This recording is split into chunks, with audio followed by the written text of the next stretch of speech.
Yeah, they're about to give it. Okay. Get it between you. We'll just put this on the sheriff. I think I'll have enough room.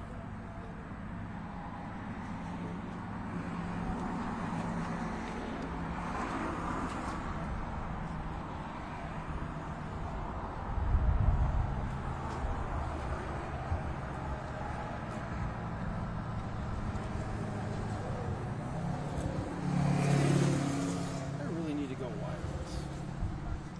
Oh, wireless with it? Yeah. Helps. So much for the county. Oh, What's wrong with these? We're like, really? Yeah, I think so. I was gonna say apparently the judge had some $1,000 lights for her press conference earlier this week. That's what I heard. On her what? Her photog. The press conference she did on Friday. Uh-huh. Apparently the lights that she set up on either side apparently cost $1,000 each. So I don't know if that's her money, county's money. I don't know. Are you gonna go right here? Yeah, I'll get right there. The initial over service, how many times did you say? 919. The second one? Around 10:35.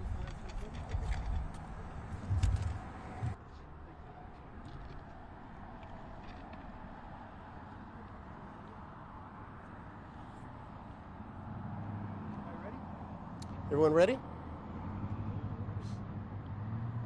Ed Gonzalez, Harris County Sheriff. At this point, we have a deceased male here at the location. Appears to be a white male in his early 40s. We also have another person detained on scene, believed to be the shooter.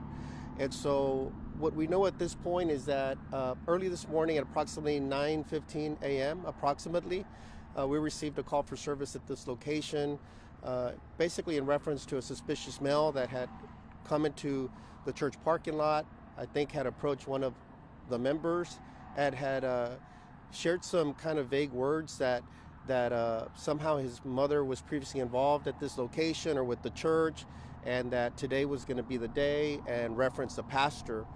Not specifically, but just said today was the day and referenced the pastor. The responding unit attempted to locate the individual, but the person had already fled the location. At some point thereafter, church members or someone here at the church alerted another person about what had occurred, and the person came over here to just assist and see what was going on.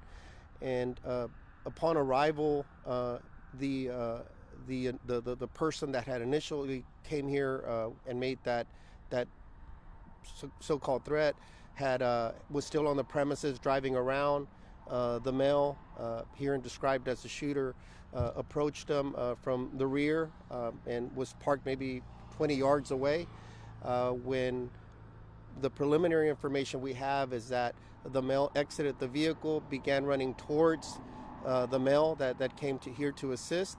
At that point, it appears too that he was carrying some kind of a vape stick on him, small vape stick in his hand, made a run towards the second individual, at which time the second individual allegedly fired at least 2 shots with a long gun towards the male that was approaching, running towards him, and the male fell and collapsed there and was subsequently pronounced deceased at the time. At that time.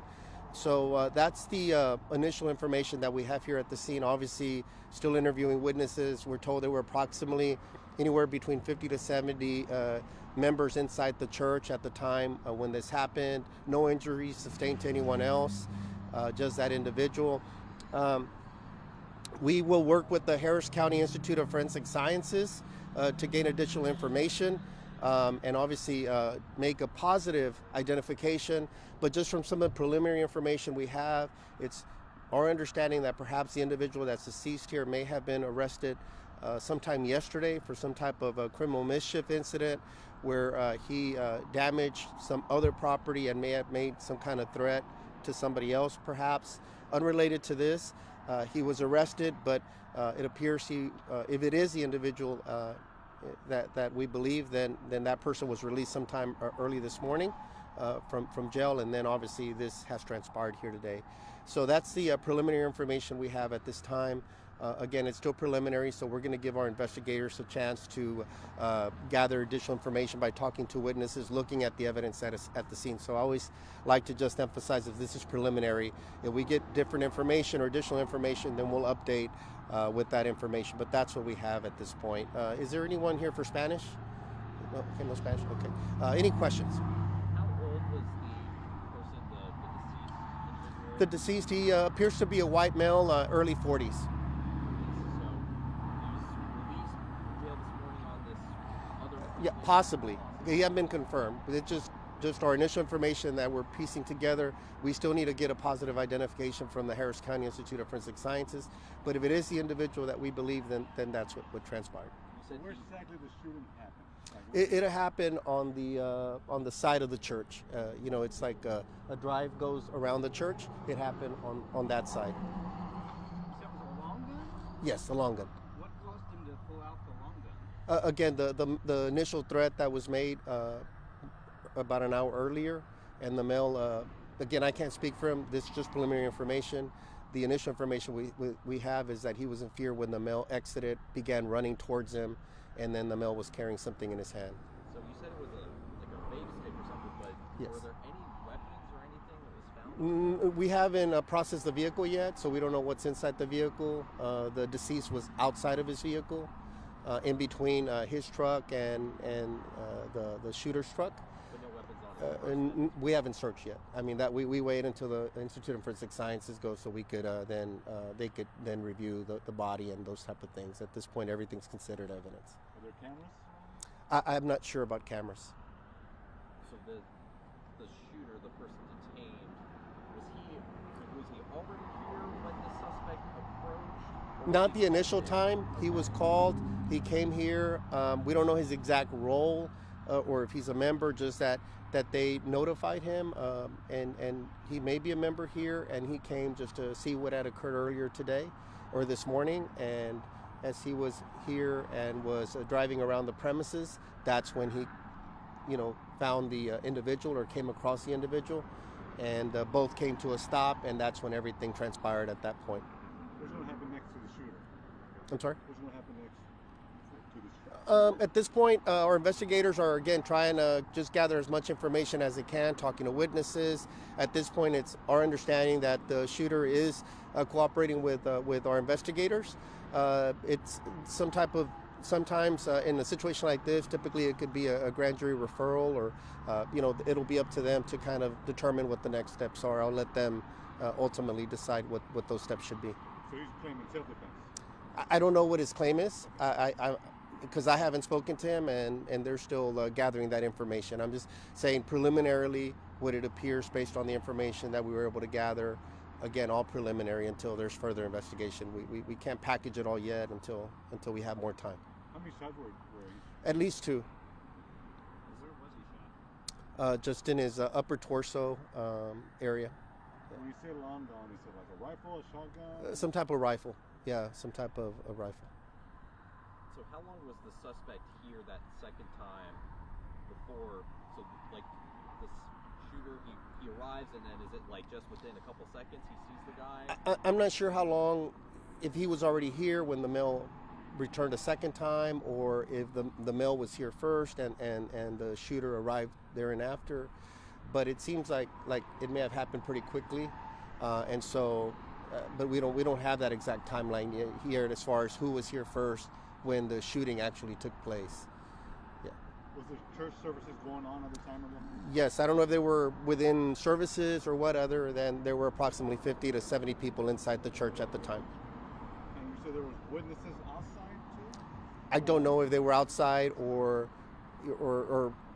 listened to the disturbance or the shooting and looked outside after that. Again, I don't know the sequence of all those events yet. That'll be part of our investigation. How are the rest of the church members? Are they okay? Just from a quick look, they appear to be shaken up, but I haven't had a chance to talk to any of them in particular. We're going to let the investigators obviously determine who they need to talk to first, but they appear to be shaken up just from my observations. And no one from the church knew this individual Yeah. back, right? he approached a person this morning. I didn't get this, any indication that that person knew the person, but I don't know if somebody else inside the church may be familiar with this person from a previous interaction, or again, if it's the same person that came in earlier this morning, he referenced that somehow his mother was involved here. I don't know if as a churchgoer or with the property, or it was very vague. And so I don't know what his connection may have been to this, if any. And if it is the same individual that I referenced that had been arrested yesterday, it's possible that there could have been some type of mental situation developing or deteriorating since yesterday. So that all that's a known. It'll just be part of our individuals. So we don't know his identity at this point in terms of it being confirmed. So if there's other family members involved, for everybody involved, these situations can be very traumatic. Our condolences go out to the family members as well, and anybody that's affected by this loss, and obviously to this church community that's very shaken. And it's tragic that these type of things can occur anywhere, anytime, here Sunday morning outside of a church service. So it's very tragic. Okay. Thank you all. Thank you.